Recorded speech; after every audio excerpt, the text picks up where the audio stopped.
कुशा जे आशिक जे लफ्ज़ लिखा तिन टिनी लफ्ज़न की सा मोहब्बत जो इज़हार कयो त सगो ऐन ला मैया सा छा तो चवे सुभान अल्लाह चो बुधाया सुभान अल्लाह यानी मा अली जे ऐन जो आशिक हा मा अली जे ऐन जो आशिक हा मा अली जे ऐन जो आशिक हा आशिक आयत रहमत कर चा अली जे ऐन जो आशिक हा मा अली जे ऐन जो आशिक हा इलाम के लाल मभाया तो इलाम के लाल मभाया तो इलाम के लाल मभाया तो या के वरी या तू तजिया या के वरी या तू तजिया पर हार गले में पाया तो मा अली जे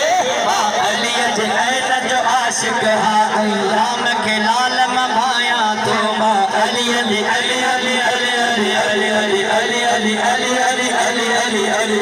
अली जे ऐन जो आशिक हा इलाम के लाल मभाया तो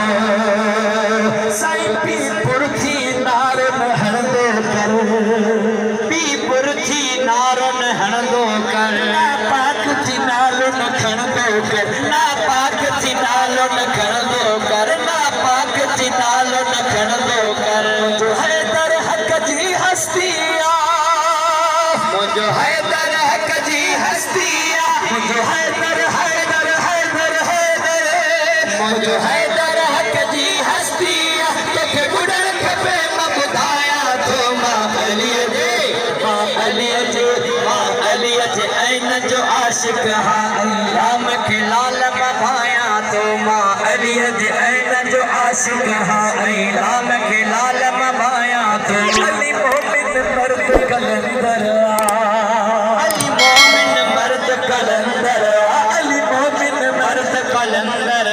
अली साईं सखा जो समंदर अली साईं सखा जो समंदर अली साईं सखा जो समंदर शान सजन जो गाईंदे शान सजन जो गाईंदे शान सजन जो गाईंदे अदा पंहिंजा सवाब वधाया तो मां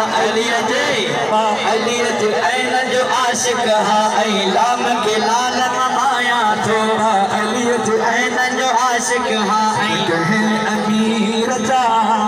हक न कहे वज़ीर जा